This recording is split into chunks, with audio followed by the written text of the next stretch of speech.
नमस्कार दोस्तों, कैसे हैं आप सब। स्वागत है आप सभी का आपके अपने YouTube चैनल पर।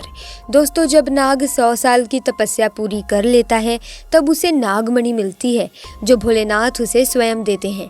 और 100 साल के हो जाने के बाद एक नाग इच्छाधारी नाग या फिर नागिन हो जाता है। इससे हम ये समझते हैं कि हाँ, इच्छाधारी नाग नागिन होते हैं और नागमणि उन्हें रूप बदलने में मदद करती है। कहते हैं यदि तुम नाग को मार दो तो नागिन बदला ज़रूर लेती है और वो 7 जन्मों तक उस व्यक्ति का पीछा नहीं छोड़ती। और यदि नागिन को मार दिया जाए तो नाग बदला ज़रूर लेता है। इसीलिए इंसान उनसे डरकर रहते हैं। और इच्छाधारी नाग नागिन शिवजी के सबसे बड़े भक्त होते हैं और इन्हें शिवजी में बहुत ही आस्था होती है। ऐसे में आज हम आपको एक ऐसी घटना के बारे में बताने वाले हैं जिसे सुनकर आपको अपने कानों पर यकीन नहीं होगा, क्योंकि दोस्तों आपने ऐसी घटना कभी सुनी ही नहीं होगी। इस वीडियो को देखने के बाद दोस्तों आपको यकीन हो जाएगा कि इस धरती पर इच्छाधारी नाग नागिन आज भी मौजूद है। तो दोस्तों, इस वीडियो में आगे बढ़ने से पहले जो भी महादेव के परम भक्त हैं वो कमेंट बॉक्स में पूरी श्रद्धा से ज़रूर लिखें जय महाकाल।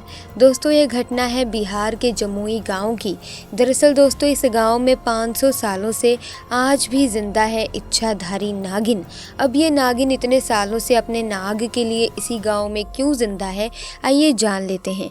तो दोस्तों, एक बार की बात है, गांव में एक नाग नागिन का जोड़ा रहता था। वो आपस में एक दूसरे से बहुत प्यार करते थे, एक दूसरे की दूरी बर्दाश्त नहीं करते थे। अगर आपने नाग नागिन के किस्से कहानियाँ फिल्में देखी हैं तो आपको पता होगा कि नाग नागिन का प्रेम एक दूसरे के लिए कितना अटूट होता है, पवित्र होता है। और अगर ऐसे में कोई व्यक्ति अगर इनमें से एक को मारकर एक दूसरे से जुदा कर देता है तो ये नाग नागिन इस पाप को करने वाले को किसी भी कीमत में नहीं छोड़ते।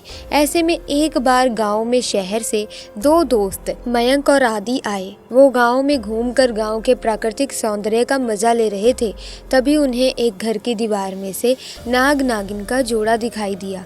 उस समय वो बिल्कुल शांत बैठे थे। जब उन दोनों ने उस नाग नागिन को देखा तो उन्हें नाग कोबरा जाति का लगा।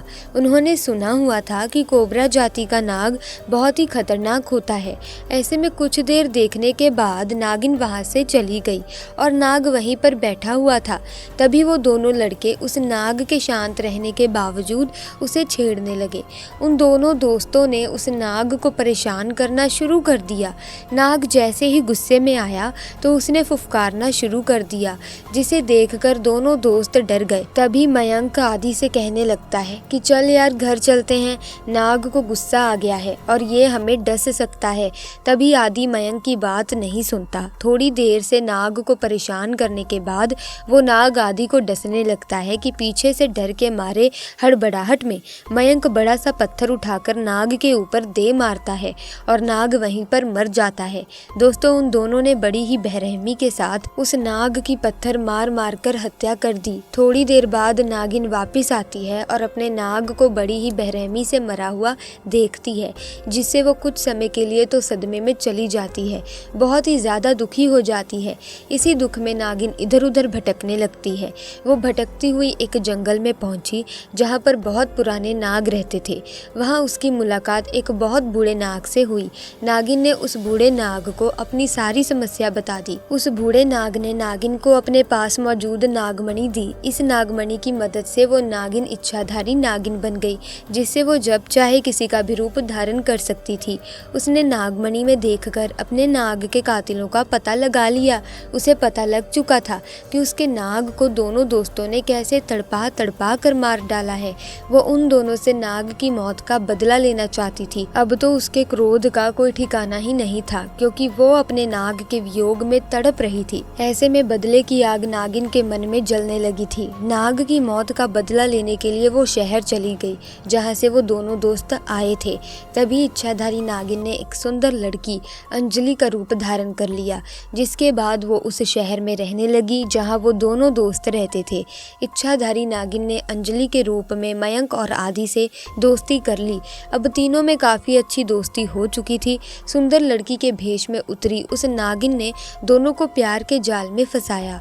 वो उन दोनों से एक एक करके अकेले में बदला लेना चाहती थी। इच्छाधारी नागिन ने सबसे पहले मयंक को शादी शादी करने के लिए प्रपोज किया। मयंक भी सुंदर अंजलि से प्यार करने लगा था। इसके बाद अंजलि ने मयंक को झील में अकेले मिलने के लिए बुलाया। मयंक अंजलि से मिलने अकेले झील पर पहुंचा। मयंक बहुत ही खुश नजर आ रहा था, लेकिन उसे नहीं पता था कि उसके साथ आगे क्या घटित होने वाला है। जैसे ही वो झील पर अंजलि से मिलने के लिए पहुंचता है तो अंजलि पहले से ही वहां मौजूद थी। जैसे ही मयंक अंजलि को आवाज देता है तो उस झील पर अंजलि अपने असली इच्छाधारी नागिन के रूप में आ गई, जिसे देखने के बाद मयंक की रूह कांप गई, जिसके बाद मयंक बहुत ज्यादा डर गया। उसने मयंक को नाग की मौत और बदला लेने के बारे में बताया। उसे बताया कि कैसे तुमने मेरे नाग को बेरहमी से मारा था। इच्छाधारी नागिन ने मयंक को इसके बाद डस लिया, जिसे तभी उसकी मौत हो गई।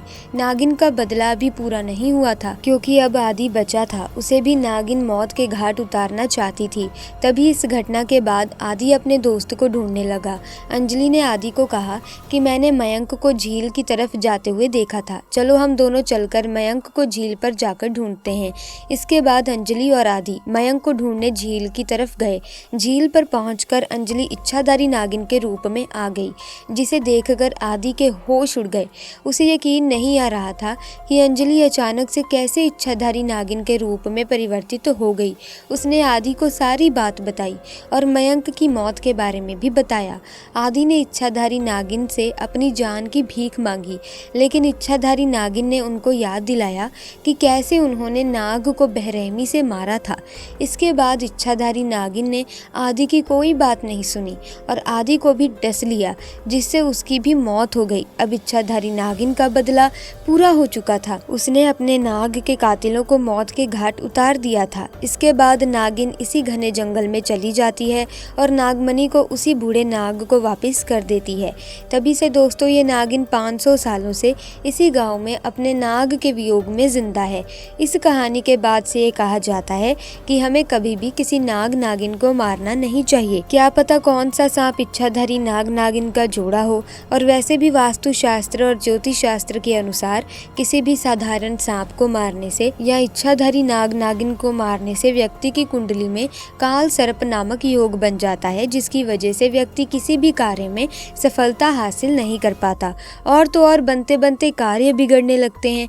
तो कभी इन्हें मारना नहीं चाहिए, जितना हो सके इनकी पूजा करें। क्योंकि दोस्तों आपको बता दें, नाग नागिन भगवान शिव को अपना आराध्य मानते हैं। ऐसे में अगर आप उन्हें चोट पहुंचाएंगे तो भगवान शिव आपसे रुष्ट हो जाएंगे। तो ऐसे में नाग नागिन को मारने की भूल ना करें। ऐसे में आपको बता दें कि हर एक इच्छाधारी नागिन के पास नागमणि जरूर होती है। कहते हैं कि जब स्वाति नक्षत्र की पहली बारिश होती है तो उसकी पहली बूंद अगर कोबरा सांप के मुंह में चली जाए तो वो सांप अपने मुंह में नागमणि उत्पन्न करता है। जब एक सांप नागमणि पा लेता है उसमें कई सारी शक्तियां आ जाती हैं, जैसे कि नाग का मनुष्य रूप धारण करना, मनचाही जगह पर पलक झपकते ही पहुंच जाना, अपना आकार कितना भी बड़ा कर देना और कितना भी छोटा हो जाना, ये सभी शक्तियां उसके पास आ जाती हैं। तो ऐसे में दोस्तों आज की वीडियो में बस इतना ही। अगर वीडियो अच्छी लगी तो वीडियो को लाइक करें, शेयर करें और चैनल को सब्सक्राइब करके बेल आइकन को प्रेस करें, ताकि आने वाली नई वीडियोस की अपडेट आपको मिलती रहे। आपका बहुत बहुत धन्यवाद।